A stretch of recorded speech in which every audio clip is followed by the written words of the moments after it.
Do you often feel anxiety or other emotions in your body? Today, we're going to talk about a skill to keep you from reaching your tipping point. Welcome back to Savvy Psychologist. I'm your host, Dr. Monica Johnson. Every week on this show, I'll help you face life's challenges with evidence-based approaches, a sympathetic ear, and zero judgment. We've spent quite a bit of time getting into our heads recently. So today we're going to talk about 3 skills that focus on the body. We're going to break down the TIP skills. And yes, it is an acronym. TIP skills target our body chemistry to reduce the feeling of overwhelm and other forms of high emotional arousal. The skills work quickly, often within seconds to minutes, for those of you looking for more instant gratification. These skills are easy to use and don't require a lot of thinking, which is important when you're in a highly stressful situation. One caution that I give my patients about TIP skills is that they're not designed to solve problems. They're designed to bring down your emotional arousal so you can then think clearly and then solve problems. I've had several patients actually be surprised that the skills worked, and they have become go-to skills for many of them. I like these skills for when you are near a breakdown point and need to get your emotional arousal down fast. Other times when the TIP skills are useful include when you're in a crisis and have high urges to engage in destructive behaviors, when you're not able to process information correctly, when you're caught up in an emotion and can't get out, or when there's a problem demanding your attention, but you're too overwhelmed to think clearly. When looking at skills like TIP, the expectation shouldn't be to drop from maximum intensity to 0. Instead, you're looking for any change in your emotional experience. So you might start at 100 and see yourself drop to an 80, which is still high, but better than where you started. Others may notice that their overwhelm is steadily increasing, but stops increasing after the use of a skill. I tell my patients all the time that sometimes our skill usage isn't about feeling good. It's about keeping things from getting worse. TIP skills are short acting, so they may be the first in a combination of other skills. You might be thinking, but Dr. Johnson, how do these skills work? The TIP skills are designed to activate your body's physiological nervous system for decreasing arousal.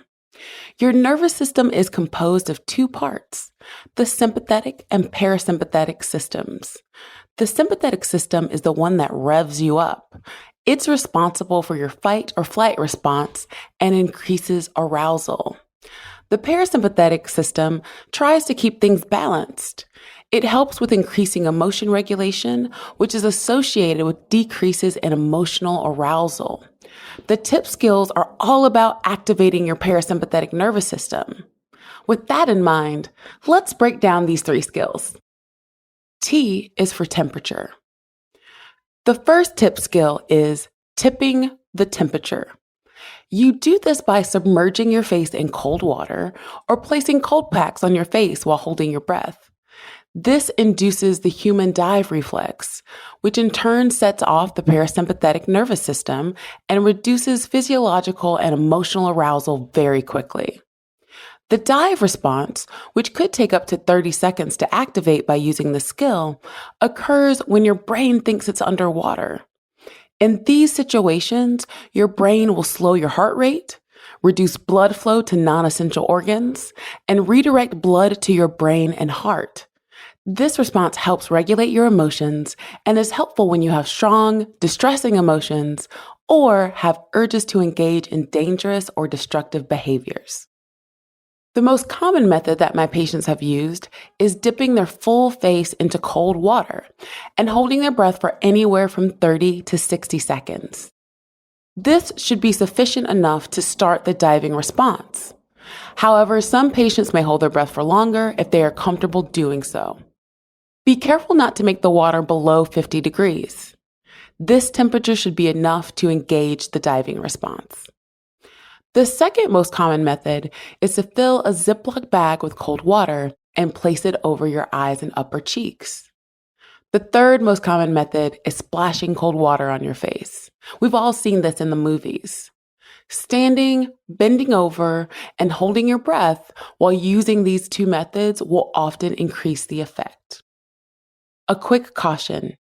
Before using temperature to regulate your emotions, I suggest that you get the A-OK from your medical doctor. Using cold water in this way can reduce your heart rate rapidly. So those with heart disorders, low heart rate due to medications, eating disorders, or other medical problems may want to use temperature only under the permission of their medical doctor. I is for intense exercise. The second tip skill is intense aerobic exercise for 20 to 30 minutes. Intense exercise of any kind for 20 to 30 minutes or so can have a rapid effect on mood, decreasing negative moods and ruminative thoughts, and increasing positive moods after completing the exercise. It's important not to judge the exercise.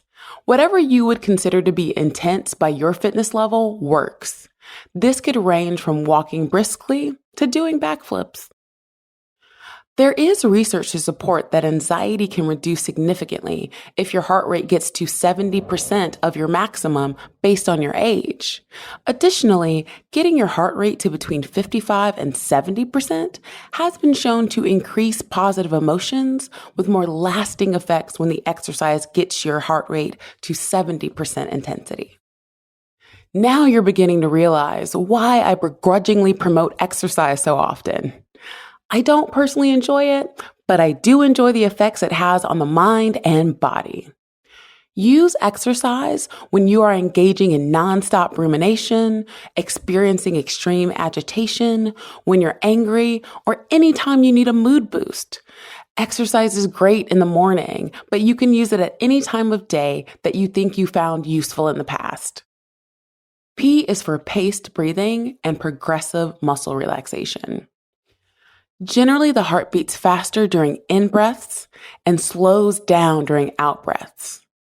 This change in heart rate is influenced by the sympathetic nervous system activating upon breathing in and the parasympathetic nervous system activating upon breathing out. Consequently, paced breathing can cause changes in your nervous system similar to those of the diving reflex. By slowing down your breathing to 5 to 6 breaths per minute, it can reduce emotional arousal by activating the parasympathetic nervous system. To give a concrete example, one paced breathing method is known as 4-7-8 breathing.